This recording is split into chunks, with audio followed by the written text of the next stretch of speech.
What's up, everyone? Marc Lobliner, TigerFitness.com, CEO, MTS Nutrition, as well as partner in Ambrosia Collective.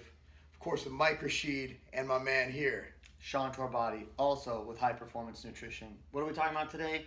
CrossFit. You guys and me, I take somewhat, although I thought this was the case to begin with, I take, and I've said this in the beginning, see, here's the deal. If you had one professor or one educated person from a university, let's say Stanford or Yale or Princeton, who's a complete idiot, just flew off the island, flew over the cuckoo's nest, Yeah.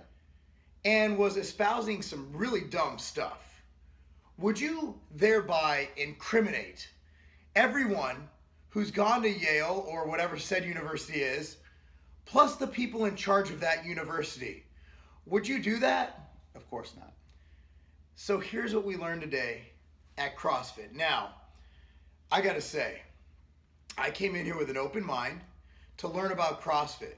It's amazing how much hate has come across this channel for myself and rich homie Sean lately, because he was in the last video, about us even getting involved in learning about CrossFit. Now, I'm gonna state for the record, pretty matter-of-factly, I have no intention of switching my training style to CrossFit. Nor do I. Yeah, we have no intention of doing it, but we are also, we're pretty up there in the fitness industry, and we think that, you know, after doing the Exos thing, we want to learn about everything. And the thing about CrossFit is you can't deny it, whether you love it or you hate it. It's a powerful movement. It's a powerful movement, and it gets people involved in a healthy lifestyle, and it gets people moving, and that's not a bad thing. It's a wonderful thing. So, you see all the reports on injuries. Hell, in the New York Post today, there was probably the worst written article I've ever seen, linking rhabdomyolysis to CrossFit, which is complete. It was an absurd article. So I mean, the smears already started. Anytime there's something good that happens, the media tries to sensationalize it and make it bad because it'll get views. Here's what we learned: CrossFit. There is one thing we have to point out that is something to take to note. Anytime you combine weight, complexity, and you combine speed In competition among people, you will have form breakdown. And that's where I saw the main issue with CrossFit going into this. However, when we did a CrossFit thing where we actually did a very intense circuit, a WOD. Yeah. Which, excuse me, I'm dying still. Which included 15 thrusters, which is essentially a front squat into a push press. And then that was superset with burpees. So we did 15 reps of the thrusters, 12 reps of burpees for 3 total rounds. Yeah. With 95 pounds of the push press and with the thrusters. We finished relatively fast compared to most people there. I'd probably say top 10%. It was hard. It was really fucking hard. But everybody always says form and CrossFit does nothing and this and that. I'll tell you what, if I'm not worried about hypertrophy and maximal load, you are progressively overloading. Is CrossFit the best for hypertrophy? Even the CrossFit instructors will say no. Yeah. Is CrossFit the best for powerlifters? They'll even tell you no. But I'll tell you this, if form is messed up at a CrossFit gym, it's not the CrossFit certifiers who are to blame, it's the instructors. Yeah, it's not CrossFit, the concept. Although, you know, we understand that, like we said, with speed, weight, and competition, the environment inherently does breed this kind of form breakdown. But if you're learning from CrossFit, these guys are some of the biggest form Nazis I've ever seen. I mean, they're awesome. They're awesome. I can't praise our instructors enough that how intent and precise they were with teaching the proper technique, right up there with Exos. Exos was different movements, and they were mostly not loaded, but more like the sprint mechanics and running mechanics and things like that, you know, are directly translating to the playing field for athletes. Yeah. Again, Exos is an athlete's training company. CrossFit is meant to get you better at CrossFit. Gen Pop. Yeah. And meant for increasing overall fitness. And we also learned their definition of fitness includes things like flexibility, strength. It's basically being a generalist, essentially. Whereas a deadlifter, or a power lifter, his intent is getting the most weight in those 3 lifts. CrossFitter wants to have that combination where they're flexible. They have speed, they have endurance, they have strength. So they're not trying to be the best at anything. They're trying to be a generalist, which I'd say if you're going for that functionality, which CrossFitters argue and people who don't like CrossFit argue against, makes some sense. It makes a lot of sense. But again, we wanna say that, you know, a little bit us and definitely a lot of you guys were wrong. I mean, Yeah. CrossFit in its truest form, which is from the originators, from corporate, at a certifying course which we have taken and many of you are hating have fucking not taken. You know, Yeah. I challenge anyone who's taken this course to come forward and say that they did not receive proper instruction. They preach on these movements, how to do them correctly, and they're scrutinizing and correcting to the best of their ability, which is great. They're completely competent in all the movements. Can you imagine doing the circuit we just described and having someone standing there while you're doing it? There was one guy who I thought was going to pass out from fatigue. They literally put a medicine ball under him so he would get proper form. So he wasn't just going through the motions. He was actually using proper form to prevent those injuries, prevent those problems. Yeah. So, of course, there's going to be bad instructors. Like, all you bodybuilders out there, and I am a bodybuilder, and Sean's a bodybuilder. Just not a good one. Oh, yeah, neither am I. All you bodybuilder trainers, right? Are you telling me that every trainer you see at LA Fitness or every trainer you see at any gym is an excellent trainer and doesn't risk people's health? I'll tell you what, there's one guy who trains at my LA Fitness who I'm surprised he doesn't have people suing him left and right. Yeah. Because his form is so absurd with people. But literally imagine doing what we did, the WOD, and having someone, I'm literally doing it, like I'm up, like my form was pretty on point. I come up, get my push press. They literally were so micro-analyzing. She's like, okay, push your ribs down, okay, you're on point. I'm like just trying, like my lungs were seriously about to come out of my throat. Yeah. And they're micro-analyzing form. So for all of you who say CrossFit has a higher injury rate, you might be right. But that's not the instructor's fault. That's not the CrossFit, organization's fault. That's the instructor's fault. And once you go through a certifying organization like NASM, if you have an NASM trainer who's horrible, does that mean all NASM trainers are inherently horrible? Right. Yeah, this is an individual thing, and also a lot of times the participant's fault too, because they were very particular about making sure you chose a load or a weight, in this case, that was appropriate, and regulating yourself and etc. And they were very specific to say that, guys, you don't have to focus on weight as being your determinant of how hard you're going.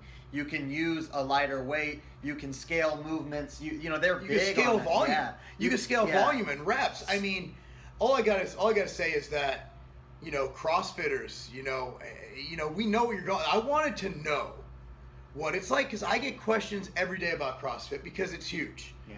And as someone in the fitness industry, before you talk trash, unless you've actually gone, I'm not saying gone to a box. I'm not saying gone to a CrossFit gym. Go straight to the actual people who made CrossFit. And then talk trash. Because I guarantee you, if you go to what we went to today, you're not going to say a word. No. You're not going to say a word. And that's really what it all comes down to. Keeping an open mind, being receptive to new information, and actively seeking and desiring to grow in whatever your profession is or whatever your passion is. Happens to be both for us. What's really funny is when we went to Exos, no one got upset and no one was like, oh no, Mark's become a professional football player now. Yet all of a sudden, because we wanted to broaden our education and go into CrossFit, I understand where it can be polarizing. I understand some CrossFitters do have, I didn't see it today, but I understand it's there. Everybody there was there to help each other. I mean, no one there was, we weren't CrossFitters. Like, how long y'all been doing CrossFit? We're like 10 years, 5 years, 2 years. We're like, not at all. Never. So, I mean, look, just before you open your mouth, just realize that CrossFit is good in its theory and its practice. It's a matter of just like getting a trainer at a gym, it's a matter of finding someone who could teach you these movements properly. And while you're doing them for speed, which I'm still not, I'm gonna be real, man, I'm not completely sold on that. It's their way of measuring progress. Yeah. But I still don't, I know I'm not warm and fuzzy with it. Yeah. But again, we're not CrossFitters. You're not gonna see me and Sean trying to take down Rich Froning I am, but maybe not him. Yeah. Yeah, but I mean, we're not CrossFitters. We're simply trying to expand our knowledge. And just by me going to CrossFit, why is that bad? Why is me looking to bridge the gap? At the end of the day, it's all about fitness. I don't give a look, I'll be real with y'all. I don't give a flying fuck if you do jazzercise. I don't care what you do. I want you to do something you enjoy and be healthy. And obviously, people enjoy CrossFit. People enjoy this shit. And if I don't learn about it, I'm just being ignorant. I'm like, oh, CrossFit's not for me. How would I ever know? I know today. I'm like, look, I enjoy lifting heavy-ass weights. I enjoy doing isolation movements. It's probably not for me, but I know exactly what it's about now. I want to do a camera close-up, too. You know, and as with, you know, everything, like we said before we did this, sometimes, like we said, we've read many books where you read 99 pages of information that was redundant or not applicable to you, but then you found a nugget of gold on one page, and it was all worth it. For both of us today, we actually, it's funny because we were separated a lot of the times. I had severe anxiety. I was crying. Yeah, but we both came together and said, yo, are you excited about working on your overhead squat? Because that's something we don't do. I've never done an overhead squat before, and they fixed my overhead squat. I went to Exos, and I'm also able to do a front squat horribly. Yeah, we added front squat to our lives and our training after Exos, and now we worked on our we worked on our overhead squat today, and I'm excited about it. You know, I like it. It's cool. I'm excited about the overhead press. I also learned squat corrections. Yeah. Where I know now the squat issues I have, they literally sat there and took time to fix my squat from the beginning where you push out your hip all the way to the end, and also different ways to progressively make it better. And I'm also going to now, I know before every workout, rather than doing as much foam rolling, I'm actually going to do before every workout some progressions on squats. That right there is worth my weekend and worth my time and worth my money, because now that knowledge I can pass on to all the people I coach, to my daughter, in my next, if I decide to do this coaching thing full time later on, or just for a hobby, or it's something that I can help people with. Because I learned something today, the most essential movement in any sport, in any just primal movement, a squat. I learned how to squat better. Yeah, and so like I said, like we said from the beginning, you can get something out of everything, even if you thought that it was not applicable to you. If you really pay attention and you open your mind to new information, you can almost always learn something new. And we did just that, and I think that, you know, even without having a whole nother day, we're only halfway done. We have another 10 hours tomorrow. I already feel like we've gained knowledge from this experience. So keep your mind open, keep your ears open, and be receptive to new information. Don't be so closed-minded about training or anything. Why would you want to close your system of knowledge when you could keep it open? So CrossFit isn't my lifestyle. It's something I have in my arsenal now. So I can use components of this to make my overall offerings as a fitness expert better. Yeah. So instead of just sitting in your little comfort zone, get outside of that. And even if you don't agree 100%, I'm sure there's at least 10 to 20% of something you'll agree with. Now, next up, I'm thinking kettlebells, bro. We did talk about that, and I think we got to go for that OKC. OKC. Well, guys, thanks for watching. Sean, CEO of HPN. Partner in Ambrosia. Check both of those out on Tiger Fitness. Me, of course, with MTS. Thanks for watching, guys. And also, they can subscribe to your channel at Rich Homie Sean. If you want to do the / it's Sean Body Nutrition. Sean Body Nutrition. So youtube.com / Maybe Mark will be nice and link it below. I'm going to link the shit out of it. That's not a game. So I'm looking at my email this morning. I get a mass email from one of the other sites that sell supplements that you're just a number to, right? They were bragging that one supplement line was free shipping. Bro, if you order over $99 in product in the continental US any day of the week, free shipping anywhere in the US, at continental USA. Free shipping on orders over $99 at tigerfitness.com. Why even look at the other guys? And also, we ship from Vegas and Ohio. Most places in the US are a 1 to 2 day ship, and that's not a game.